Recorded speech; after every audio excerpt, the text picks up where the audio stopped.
Live. Yay. Awesome. Hello. Hi, guys. Hi. My name is Dr. Sharnael Wolverton Sehan, and I'm here with Jennifer Eason. Super excited. Shoot outside in the beautiful weather. And oh, look.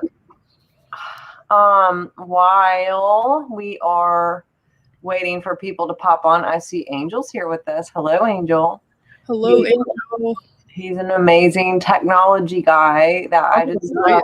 He does a lot of our videos and makes shorts for us. I don't know if you've seen his work. And he's a very awake, amazing person on top of that. But I love it. Wonderful, Angel.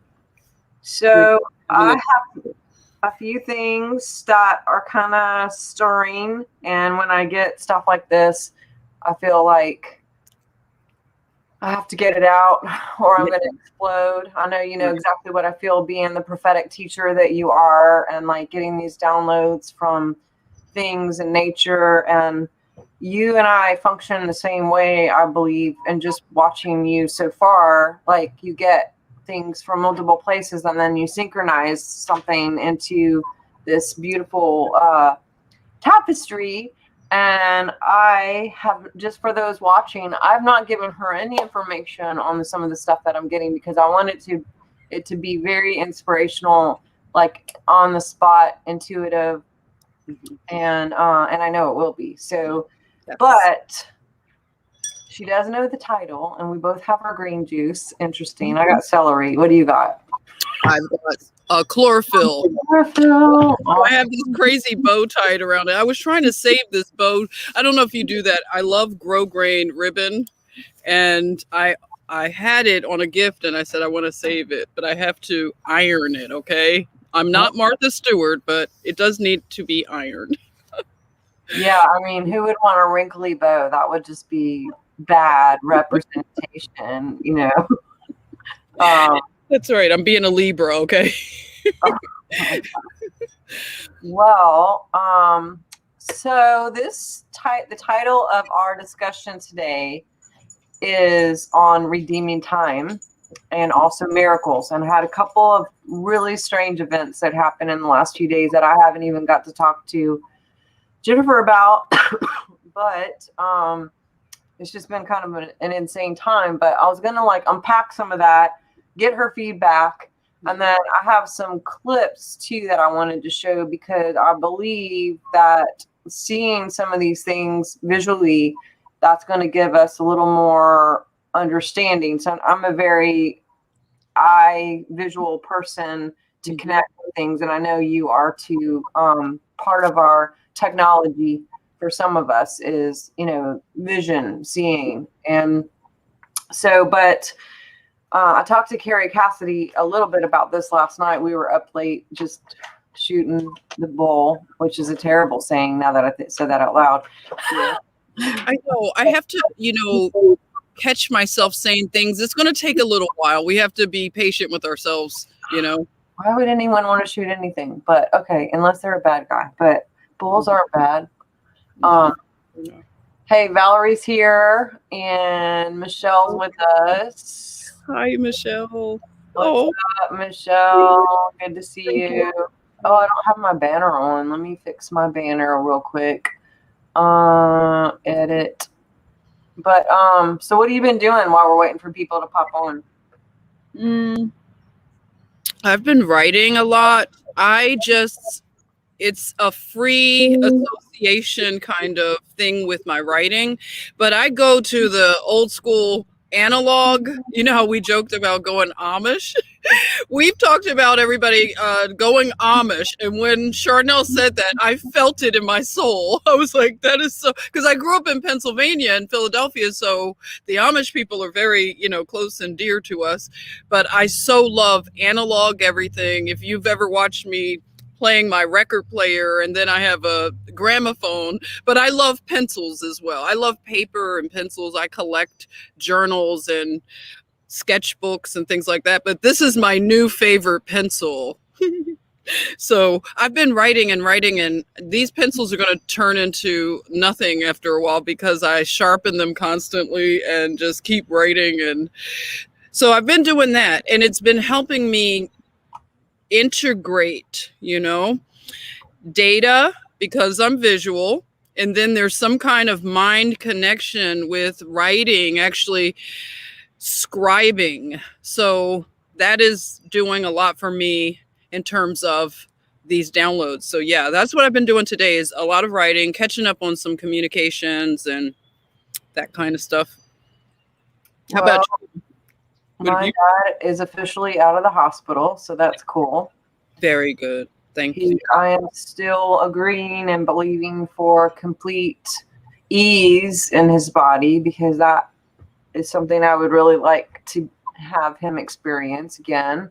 Mm-hmm. So if you guys would like to agree on that, but I was just like, I have to say this out loud because whenever stuff happens to me, I don't know about you, but I always know that it's for way more than just me. It's like I'm always just a sign. I've been told that through my spiritual father, and there's a long history behind that. But Bob Jones had always said, anytime you get stuff, make sure to share it because it can ignite, and it will ignite. It ignites others into this activation because of our field.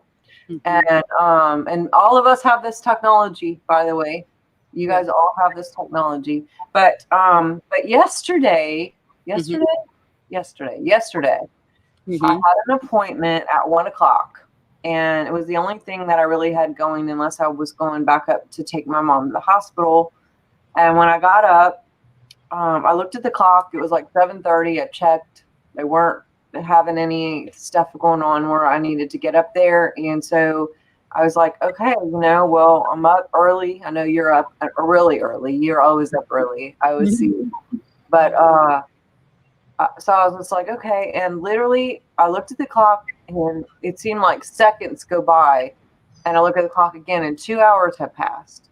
And I'm like, geez, how did that happen? So then the next thing you know, I'm thinking, okay, the only thing I have going on is a 1:00 appointment with my dear cranial lady, Lisa, who's way more than a cranial therapist. She's like just magic, literally on legs and love on legs and way into all this. And so I'm thinking, okay, it's 9:30 now. I have 9:30, 10:30, 11:30, 12:30. I have 3 hours to finish up on some things. I was watching one of Carrie's interviews with David Adair, which I'm going to share some, and just trying to like tie up some loose ends with communication and what have you.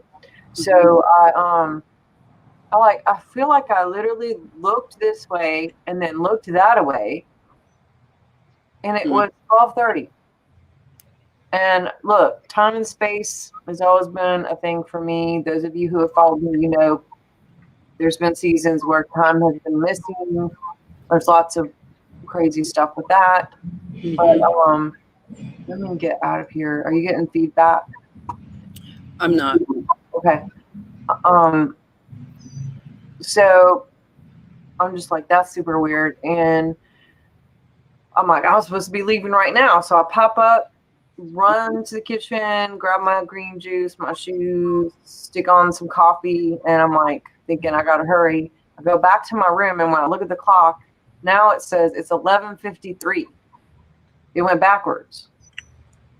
Wow. So I was like, what the heck? So I looked at my phone and I'm like, okay, 11:53. I mean, it's the phone didn't match. So I fixed the clock. I'm trying to remember what the phone said, but it was off. So I fixed the clock to match. And I go, okay, well, it's whatever time. So it was 11, wasn't 11:53. It was 11. I don't remember. But so I was like, okay, this gives me enough time to do whatever. So I go get my coffee. I turn on the infrared sauna. Long story. So I'm like, I have time to do this. When I come back again to the room, now it says it's 11:30. And I'm like, okay, what the hell? So, I mean, at first I thought I was just looking at it wrong. And now I'm like, it can't change twice and go backwards. Wow. So I go in the other room and it's also 11:30. I look on my phone and it's 11:30. And so I call my parents and I say, what time is it? And she's like, it's 11:30. I'm like, okay, I'm just making sure. So I change the clock, make sure all the clocks are the same. Right. And I start to ask somebody, externally, like, what's going on? Because I've had this happen where I've definitely lost time. One time it was 8 hours completely, just poof. Okay. Right. Which is another story. But and Carrie, when I talked to her last night, I didn't even bring it up to her, but she had the same thing happen to her yesterday. Oh. Wow. So I said, inside. What Oh no. Oh, what a cat fight. fine fight. So inside, I say to myself, what does this mean? And I hear God is redeeming the time.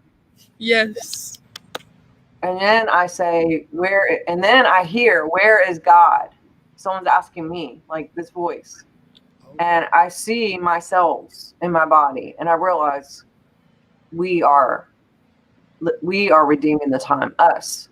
Mm-hmm.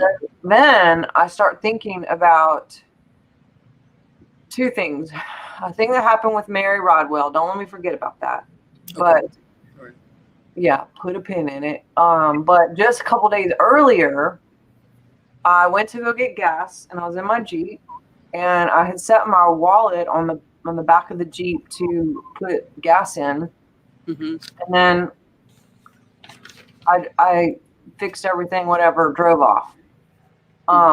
Going home, I'm five miles away, and for like literally 2 to 3 miles, this guy behind me is like laying on the horn, doing like this, yelling at me, swerving to come around. I've had a bad experience with this before at night, which didn't end up good.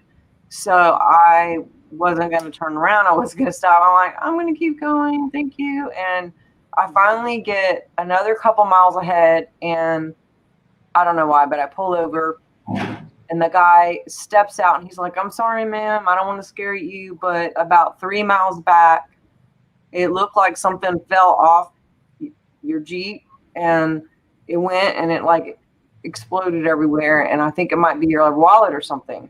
I was like, oh my God. And this is like 5 miles back, right? Right. So I was like, where? And he tells me kind of where by some landmarks. He's like, I think it might be before Linda Road and after this Coach trailer place. I was like, holy shit. So I'm like, thank you so much. He's like, good luck. I turn around. I go back. I'm driving up and down. I put on my hazards. A cop pulls me over. I explain to him what's going on. And I'm like, I see some kids like riding their bikes. And this is a busy highway. It's like 6 o'clock. Right. I'm like, oh man, I'm screwed, because this is like all my stuff's in there. Driver's license, like birth certificate, all the things. So anyway, I finally pull up into this trailer place, and I just start walking, and it's ditches on both sides. Really busy highway. I mean, cars they're honking at me. Right. And I start remembering my technology. This works every single time. I'm like, I am God's eyes seeing my wallet now. I am God's eyes seeing my wallet now. I'm God's hands holding my wallet now. And all of a sudden, I look down, and there's a picture of my kids on the ground in front of me. Oh. And I'm like, oh. And I pick it up. I keep walking, and then I found another picture of my kids. I keep walking. I found my insurance card. Keep walking. I found a credit card. And I was just like, I am God's eyes seeing my wallet. I mean, I'm just repeating, I'm God's hands holding my wallet now. So I make a U-turn. I realize that I got to go pick up my daughter. I'm going to be late. So when I do, I see some people coming out of their house. There's like 3 houses right there, and I'm kind of in their yard, and I don't want them to be like, so part of me wants to like hide and just keep going and like, don't mind me. But then I hear, no, everything is for a reason, everything.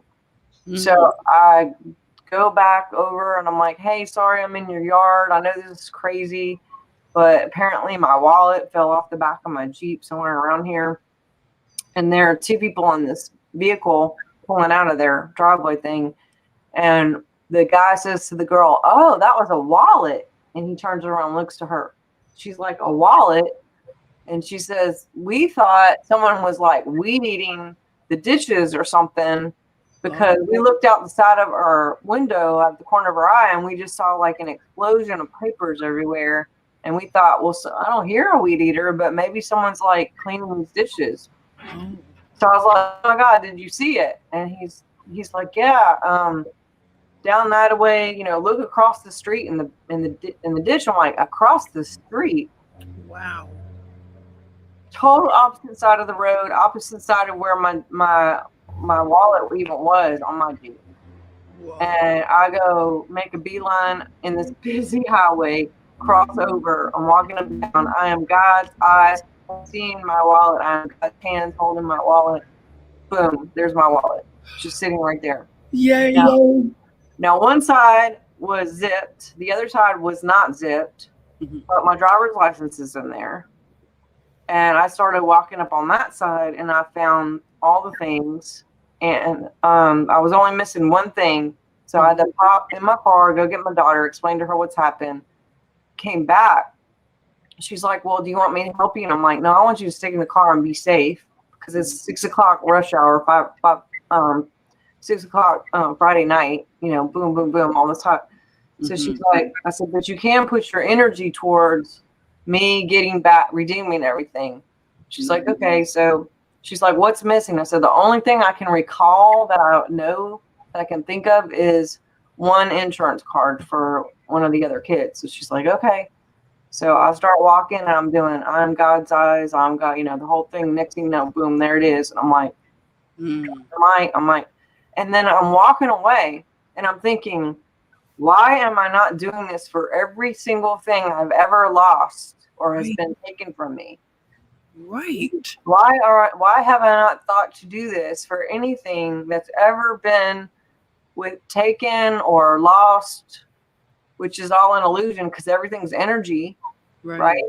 Right. So I start thinking of like people who owed me money and people, whatever, and I just start calling all of this back in back to me in some form or way or fashion. And I'm like, thank you, God, for this being redeemed and not being redeemed in whatever way you see fit. It might be a way I'm not thinking, but so that happens. Wow. Then when the redeeming time thing happened and the whole, just the whole idea of it, you know how things, you go one way and then you see something and you're like, oh my God, there we go. And then there we go. So I'm going to show this thing. I promise I'm going to let you talk. I want you to. I'm enjoying this. I swear, I love it. I'm so inspired. This is awesome. Let's see. Where is it? Here we go. Now this dude is talking about Antarctica and Odin, but the beginning part, he's talking about trout. And I want you to get this picture of the situation with trout. Okay. I wasn't kidding when I said that I loved Iranian food. And this Persian restaurant in Encino is known for its salmon kebab, which is not only well marinated and juicy, but is crispy on the outside from the fire. I wish I knew exactly how they made it. That said, today's fish got me thinking about trout and how a man named Victor Schauberger raised a simple and profound issue when he wondered, how does a trout manage to stay still in a fast-flowing river? To help illustrate what I'm talking about, this is a lab video from the University of Florida of a dead trout in a tank of still water, which when flowing, you can see the trout start to move, not swim on its own, but the fish is being swum, so to speak, not on its own effort. There's no muscle-derived thrust, yet the body of the fish is being propelled forward. Schauberger observed that the occasional gentle sway of its tail is all that's needed to maintain its position in the flowing water. Not only that, they are very proficient at swimming upstream against the current. If one stops and thinks for a while, this is a really remarkable swimming accomplishment. And the trout's secret seems to be fluid flow dynamics and vortex theory. In other words, like how water flows down a drain or a tornado, vortices form behind stationary objects in flowing water. And due to the shape of the trout, the vortices start to form along the rear of its body. And Victor Schauberger explains that the pressure of the vortices push the trout upstream. And by opening its gills, the trout can increase the intensity of the vortices it generates and stay almost stationary. Of course, the dead trout that we observe doesn't have this control, so we just see it thrusting around. Of course, there's more to it than vortices when the trout is jumping out of the water or abruptly giving bursts of movement. But Schauberger was mainly interested in its ability to stay stationary and applied this to aerodynamics. Okay. Now, I'm going to connect this in a second. I think you already got it. But then I start thinking about Mary Rodwell in my interview with her last week. And she was talking about contact and contactees, whether people are aware that they're abducted or that maybe they're given downloads in a dream. But a lot of these people who are given information from somewhere else, they come back from these dreams or this contact type situation, and they're given inventions or songs or books, or they suddenly just know how to read or have a higher IQ, or they have inventions and different things. And when I asked her, I said, hold on, let me get this out. I asked her, I said, do you think, so it's basically like some are chosen to have this information downloaded to them, which would bring them a higher frequency, and then they're brought back almost like seeds to raise the vibration of the earth and to bring up things higher. And she's like, absolutely, 100%. So as I'm thinking this, again, I'm going back to the trout going against the stream. And one of the questions that I know many of us have said is like, how can things be so freaking obvious to some of us, even though there's this whole wave of fish going the opposite direction that we are? And I really am believing that some of us are actually built to go upstream mechanically, whether it's from downloads that are given to us that give us different code of who we are to be able to do these things. Different things are activated to go the real direction that we're called to go to, even though it's against mainstream, literally. Right. But I mean, what's crazy is even the dead fish were going against the stream. Right. Wow. The dead fish, the Kennedys, Martin Luther, Tesla, Einstein, even dead, they not only came and planted whatever into this realm of resonance that we are in to activate us, whether it was in person when those people who were alive during that time, or it was like a container that had a slow activation only meant for those who could be at that same vibration to actually be activated and continue to impart and activate. You know what I mean? I know you got some stuff. Talk to me. Well, powerful. I'm so glad you found your wallet, by the way. That's awesome to find. We can all do this. Yes, right. And, we've all done this in our past. We forget about these moments because that 3D density, it makes for a difficult environment to, flow in these gifts. So if we had elevated to these other, like to the 5D realm, we would flow. You think about a river and flowing, we would flow. And that is so powerful in terms of the trout. I never thought about that. Do you fish, Sharnael? Do you go fishing? I have to be honest with you. My dad took me fishing one time.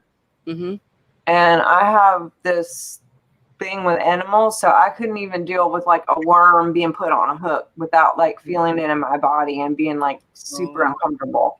I got you. Maybe, and people are like, are you vegetarian? I'm like, I was for a long, long time, and then I gave it up. And it's probably because I don't see how it happens. And I have watched some of the videos and seen how terrible it is. And, maybe that's one thing I'll do one day, but I can't. I just, my husband fishes, and he just went, gosh, when was that? Oh, just like a couple weeks ago. And he caught some fish, and he was like, come over here, baby. And all this stuff. I was like, look, I'm so glad that you can do that. So we have dinner tonight. And also, I cannot do that. Like, he can't do some things, and I can't do other things. So it's just like one of the things I know. But go ahead. Well, I have had friends in the past that love to fly fish, and they explain it as if it's so, like, it's deeper than just fishing. And I think there's a lot of lessons that we could unpack just with the act of fishing, and how patient you have to be in the waiting, being still. So I believe that this all ties in to help us decode the messages that God is sending. And I find, Sharnael, that a lot of the things that I've really learned, and they have penetrated me deeply, lessons, they're always like lessons that I just simply go out into nature and observe. It's just observing and taking the time. Whereas I used to be corporate America, worked for big pharma, and then I'm a registered nurse. So, it's always that rush, and rushing, always looking busy, and feeling that you have to be busy.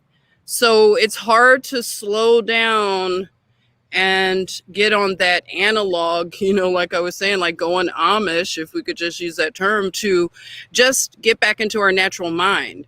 So I believe that when we are in our natural mind, you don't need school. Like when I'm outside, this is a university out here, and I never learn too much. The lessons are endless. So I can see how powerful that is. And in fact, I thought about biblically the stream in that direction. You think about the mainstream, that's where everybody is. It's easy to go mainstream. You just go with the flow. And it's a wide road to a destructive end for people that want to go with that flow, that current, that vibration frequency. So going against it is something that is counterintuitive, but it is the way that God will give the power, like those vortexes, and just the fact that just the aerodynamic. I mean, you think of water and you're like, wow, aerodynamics even plays into the shape of a trout. Like I've learned how to fly. So I love aviation. I'm an aviation geek. So I love even how sharks to me look like, big jumbo jets, and it is a powerful thing to think about. Just that one lesson, you can unpack so much with it. I love that. I love the whole aspect of going upstream. That's powerful because it's not happening. It's not under your own power. You don't have to fight against the current. You don't you just be. You be what, just be, and be still, be in God. Like when you get all the way in God, all of these things come natural. Like you said, finding lost items and redeeming time, because time is not linear. And we know this because I used to have experiences more as a child with what you described. I would lose days. I mean, I would go to sleep and I would lose days, it seemed. And I would try to explain it to my mom, and she just didn't understand what I was talking about. But I knew that a lot of things weren't what I was told. Even taking trips, like if I fly internationally, tell me if this happens to you or anybody in the chat. I notice, and I'm an aviation geek, okay? I get on my flights, I introduce myself to the pilots, you know, I'm that person. And then, you know, if it's an international flight, I know, you know, I'm the one watching. I always have my monitor on, so I see where we are at all times, where we are, right? And the rest of my traveling brigade, they're fast asleep. I can't sleep on international flights. I've only slept on one, but I really can't sleep. I'm up and I'm, you know, walking around, I'm talking to people and all this kind of stuff. But when I keep up with the where we are, I'm gonna tell you, I don't resonate with that monitor. It doesn't seem right. It doesn't seem real. The time is not what they're telling me. The flight time and the speed. It's like my spirit calculates all of it and knows it's not true. And I can't explain it. Do you have that same, like, I'll go somewhere, like, say I've gone to China and I've taken different routes, you know, I'll fly to Seattle, go, you know, fly over down, you know, down into China. But coming back, it's always quicker when I come back from any international flight. I swear, I can't explain it, you know, especially when they skim over Greenland and come down into New York City, because I usually leave out of JFK Airport. So I just find that I get back much quicker. And I know about jet streams and all that kind of stuff and different routes, but I'm just saying, I don't feel that any of it is right in terms of time, speed, distance, what they're telling me the countries are shaped like. Do you see? So it's not linear. And I believe in redeeming the time, what you're saying, like, I feel like God is saying to us that if we do as the trout and we allow the aerodynamics of everything he's created for us to succeed and to go up the river, that we will find out, we will find things, we will find whatever has been lost, we will redeem our lives as common law, as people of the earth, not of the sea, in terms of maritime, but we will redeem our lives. And, you know, I have a word for, I don't know what it is. I want to share this. It's weird. I've never done this, but I just feel like, and this is just a bit of encouraging, you know, something of encouragement, because I know it's enough to, you know, demoralize people out here that's happening. But I just feel in my spirit, just to share this, I believe that a lot of us are going to find things in our lives that have been lost. It could be an example. You might have had which I have in the past, you may have had a storage container or, you know, storage, whatever. And something happened, you didn't keep up with it, you lost things that you think back and you're like, oh my God, that was a picture of so-and-so, or this was a this or that. I've always believed this. I can't explain it.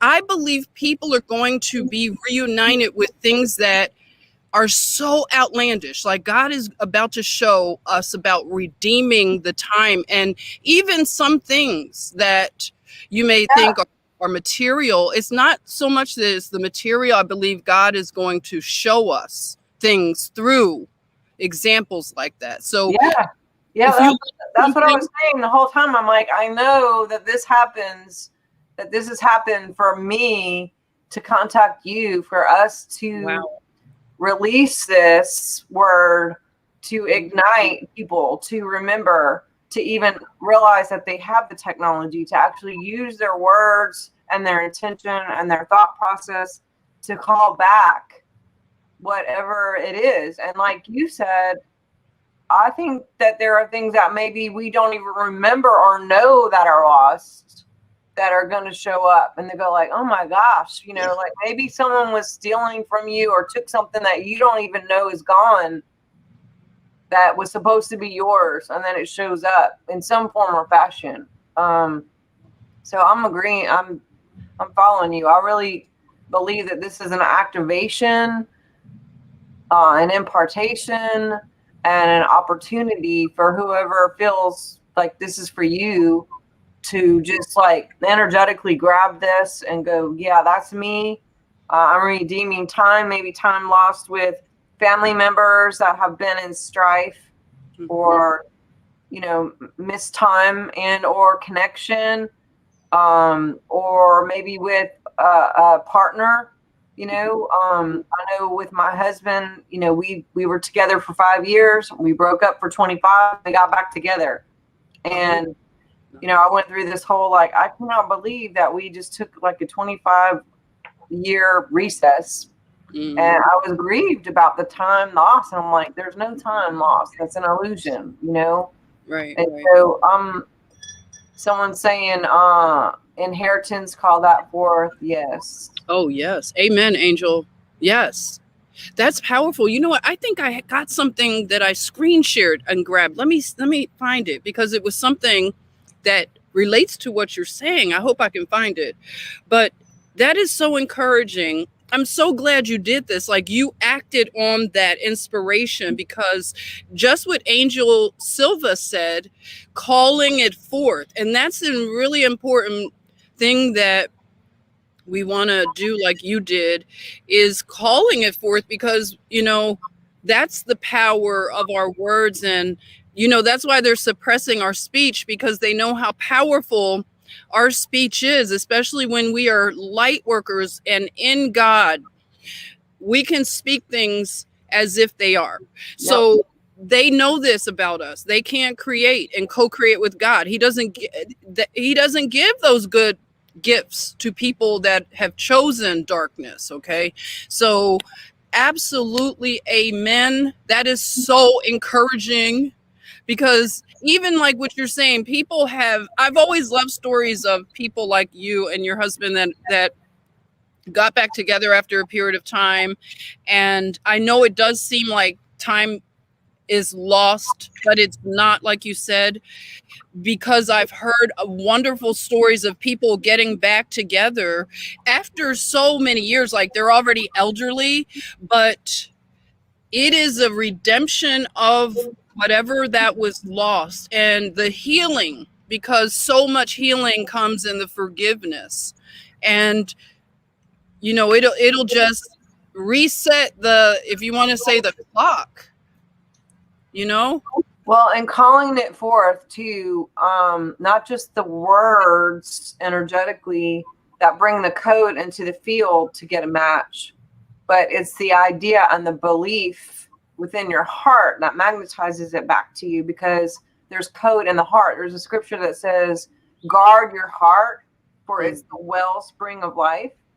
And I always was taught, and or I don't know if I made it up, but I guess just the terminology guard, to me, being like the warrior part of me, it's like, oh, I got to protect this. I got to shield myself away and like be aware that someone could get me anytime. And like, you know, like this, you know, this protective kind of victim-y energy.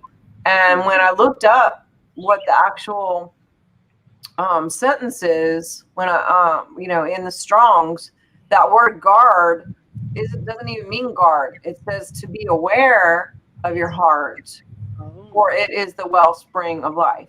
And so then I'm like, okay, that is completely different than guard to me, because to be aware of something doesn't mean you're instantly on guard and protection mode and a victim of something, or be a potential victim of something. You know, think about walking around feeling the word protect, even, it's like insinuates that you have to protect from something. Right. Is I am strong. You know, you just say, I am strong, I am secure. That brings something from the inside out to stand up and be strong, versus I am protected. Yes. Big difference. I am protected. I am secure. You know what I mean? Like, I can just see physically how that would be energetically.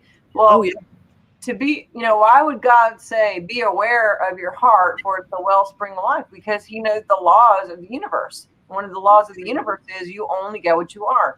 You know, whatever you put out in the field is you get a match to, because your heart is more magnetic than even your thoughts. It's like 100,000 times stronger than your thoughts.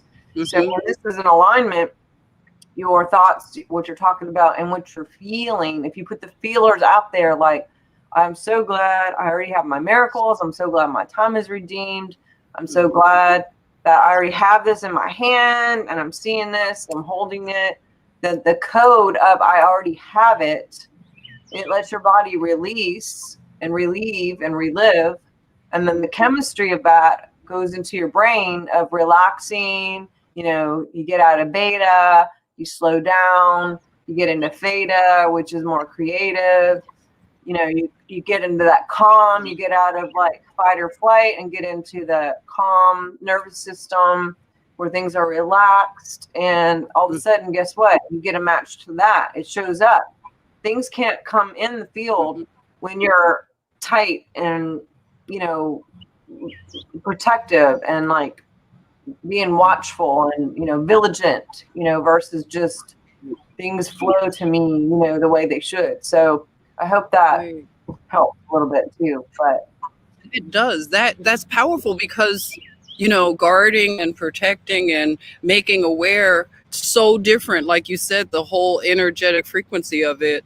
You know, I think about I've had friends in the past that it's friends of the family kind of thing, and it's a couple that lived in Atlanta, and they were a fairly wealthy couple, and they were older, friends of my dad's, and they had his and her Cadillac, you know, it's so cute, like, you know, these big Cadillacs, and they kept the keys. Now, this is before you could have all your push button stuff, but they kept the keys in the ignition. Can you imagine this? So they're parked in the garage. Nothing is locked. No windows are locked ever. No doors are locked. They're shut, but just not locked. Garage door not locked. The car door is not locked. They lived like this their whole entire life as adults. At least from their wedding, this is how they lived. And guess what? Nothing happened to them until somebody started telling them that they need to be protective. Can you imagine that? Like the fear mongering of people when they realize that this is how this family lived. They're like, oh my God, are you crazy? You live in Atlanta. Do you know how high the crime rate is, this and the other? And guess what? Soon as that started to creep into them, one of the cars was stolen. Yes. Okay. But wait, I've got to make it a little bit funny. Okay. So you got to hear you know me, Sharnael, I've got to put a spin on this, but it is absolutely what happened. So they're like an older Jewish couple. Okay. So imagine this, when the police found the Cadillac, it was somewhere in the hood, and they had already like kitted this thing out. It had like the big rims, and they had transformed the Cadillac, okay? But it was found. And so imagine an older Jewish man, he's driving it around on the rims. that's awesome. It's like the best. We laugh, like this is some of the best laughter we have, like these kind of stories. But I just love it because I always admired them for never thinking that somebody would do that to them. You know? Well, I'll tell you what, I got married in combat boots. Oh, I love it. I love it. I love it. Yeah, which, you know, the warrior in me, Sharnael, means warrior and rose. And I think I spent a lot of time in the warrior phase and didn't have that balance, you know? And so the only shoes I had were combat boots. I had like 8 pairs. And all the way until I was married. And so I wore them to everything. I wore, you know, and then I realized I was in protective mode. Mm-hmm. Most of that season of my life for a lot of reasons. But then you got to wonder how much of that was what I created. I mean, getting married in combat boots. Come on. So when Brian and I got together, I was like, I am wearing sandals. I am the rose. I am at ease. Yes. I'm holding my own and I'm secure. And also sandals are the way I'm going this time. So yes. Wow. There you are, dressing for the occasion, right? Of what you want to expect and bring in. Energetically. I mean, I'm super careful even with all my clothing that have words on it.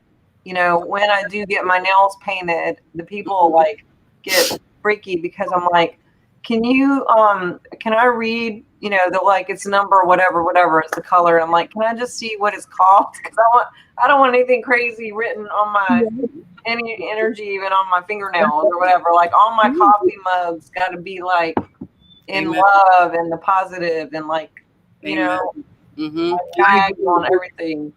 I agree. And that's so powerful because I won't even you're kind. I won't even go to a establishment that has a name that have you noticed that like there's a place I think in Atlanta, back to Atlanta, and it's called something like Heart Attack Hamburgers or yeah, I'm not kidding. Or it's called Killer Hamburgers. They have that kind of bread too. Dave's Killer Bread, cancel clear. I'm like, I'm not eating that. Yeah. What is that? You know, you have to be so, like you said, it's just observing it, and you don't allow that energy into your you know, your nest. I'll say your nest. I'm outside here, you know. Yeah, so I agree. And even perfumes, like when I was really into like going to department stores, you know, when you get into your shopping phase, when you're in your early 20s, I guess, and some people get, you know, maybe teenage years. But I went through like a shopping phase where I loved like to go to the cosmetic counter of the department stores and get perfumes and stuff like that. And that was an industry I found to be very dark. I don't know if you did, like the names, even of makeup. It just went from maybe being provocative to going very dark. So I would not buy a perfume or even consider buying something called envy, you know, or obsession, things like that. No, thank you. Yes. Yeah. And now we know that perfumes will disrupt your hormones. And so the minute you wear the perfume, it changes who you are in your field. You are who you are, but your field changes because your hormones change. You elect people who are not like you. And then when you stop wearing the perfume, you're like, oh my God, why am I with this guy? So I'm just saying, or this girl. So yeah. And all that too. But well, I have another subject I would like to bring up, but I think that maybe we should pop off this and restart if you are cool with that, just so, because they're completely different things. And I want to keep this as a impartation activation. But I would love to talk to you about Sophia, the AI, in a couple minutes. So I'll send you a new link. Okay. And I would love if all of you guys want to jump on. We're going to talk about AI and can AI have a soul? And what about is AI talking to Looking Glass and like governmental stuff? And like, how is this working? And what does this look like for the future? But also want to remind you too that Jen and I are starting a 4-week series that starts this Thursday at 1 o'clock Central, 2 o'clock Eastern time. And we're going to do like a health series for 4 weeks. And we're going to talk about health and how that works energetically and why it's important and how it works biblically and with God and just nature. And so if you guys want to mark your calendars, then we're going to do that too. But I am believing for every one of you guys who are watching this, everything from the sound of our voice, that you guys are open to miracles today. You're open to your redemption of time, your redemption of things, money, people, inheritances. You know, can you think of anything else? What else? And relationships, and you mentioned relationships, health and wellness, redeeming. Oh, good one. Yes, thank you. Really good one. And any of you guys who feel like this is you and your time, be active in that thought process and that word feeling process of getting this in alignment of already expecting your miracle. Not expecting, because expecting actually causes a delay, because that means it hasn't happened yet either. But getting to the mindset that you are already walking in your miracle. You are a miracle. We all have this inheritance of miracles all the time. and that there is no time, because time is illusion.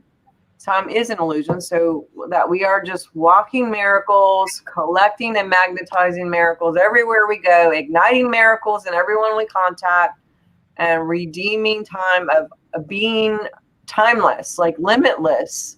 Yes. In this season. And yes, so we got some amens, we got some Yay. heck yeah, I need a miracle today from Greg. Nice. And I'm just really asking for all of you who are here to agree for each other, to, because as a collective they're in more unity. I mean, there's studies on where two or more are gathered. I mean, that's not just like a biblical reference, that's like legit real. Where energies combined with a witness actually have a faster, more powerful effect. So, amen. Awesome. Oh yeah, yes. Someone's saying Carrie Cassidy just did an interview. That's what we're going to talk about. I'm actually going to pull some of that interview in. JDR 176 series superstar. Thank you for bringing that up. That's exactly what we're going to talk about. So. We got a lot of people open to miracles. Deborah, Julie. We got Linda Smith open to miracles. Julie Morrow. Oh, Julie. Hey. I remember Julie. Yay. We got all kinds of fun emojis too. So nice. Yeah. All right. I'm going to hop off and we're going to hop right back on for anybody who wants to keep hanging out with us. We'll see you guys in a minute.